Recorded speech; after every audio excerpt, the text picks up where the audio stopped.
You ever see someone drive so dangerously that your heart jumps into your throat, and all you can think is, someone needs to stop this guy? That's exactly what happened to me.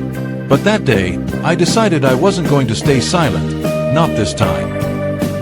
If you've ever wished that rude, reckless drivers finally face justice, hit that like button, subscribe, and get ready for one of the most satisfying revenge stories you'll hear today. Mantelpiece clock. The rain was pounding hard that day. Wipers moved back and forth, struggling to keep the windshield clear. I was sitting in the front passenger seat. My mom was driving, my little sister asleep in the back. The motorway stretched endlessly ahead, gray and slick with water. It was peaceful, until everything changed in a single heartbeat. The car beside us suddenly swerved. No signal, no warning, just darted straight into our lane. My mom reacted instantly, jerking the wheel to avoid a crash. Her quick reflex saved us, but in doing so, she accidentally cut off a white company van behind us. At first, we didn't think much of it. Accidents happen, right? People make mistakes. But then I saw him in the side mirror, the van driver. His face was twisted with rage. One hand gripping the wheel, the other waving wildly out the window. Obscene gestures, shouting, cursing. He wasn't watching the road at all. My stomach dropped. Mom muttered, "Oh, for God's sake, just ignore him." But the man didn't want to be ignored. He veered into the next lane, sped up, and came level with our window. Rain splashed off his windshield as he leaned halfway out of the window, still screaming, his face red with fury. My mom tried to slow down so he'd just go ahead. But he slowed down too. Every time we adjusted our speed, he matched it. He wasn't driving anymore. He was performing. His entire focus was on harassing us. I remember gripping the seatbelt so hard my knuckles went white. The sound of rain mixed with the growl of his engine and the pounding of my heart. I could see the veins bulging on his neck. Finally, Mom snapped. She flipped him off, a brief, angry gesture, just to get him to move on. But that made him worse. He swerved toward our lane, his van sliding dangerously close to our car. "Mom!"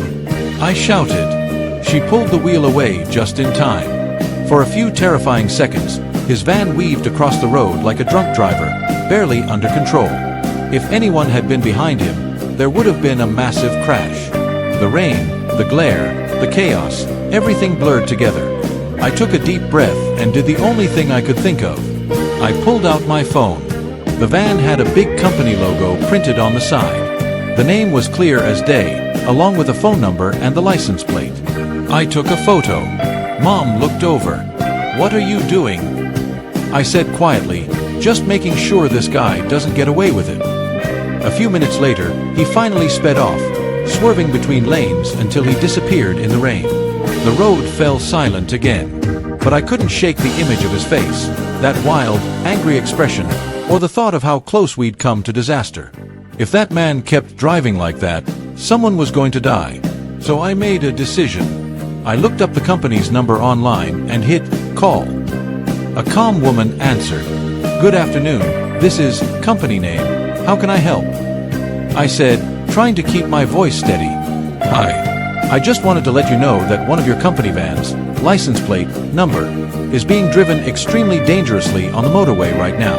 The driver is swerving, shouting at other cars, and taking both hands off the wheel to make obscene gestures." There was a pause. Then she said, "Thank you very much for letting us know. We'll log this immediately and have management investigate." I could hear her typing. She took the details seriously, no doubt about it. "Thank you," I said, and hung up. And just like that, I felt calm. For the first time since the incident, I felt like I'd done something that mattered.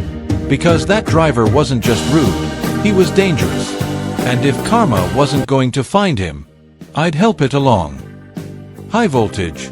The next morning, I woke up to a new email notification.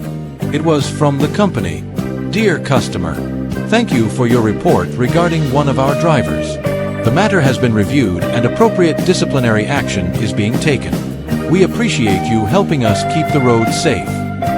I smiled, just imagining him sitting in that office, his manager across the desk, showing him the report.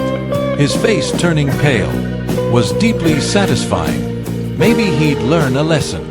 Maybe the next time someone accidentally cut him off, he'd take a deep breath instead of risking lives. And maybe, just maybe, the world would be a little bit safer for it. Road rage isn't strength, it's weakness.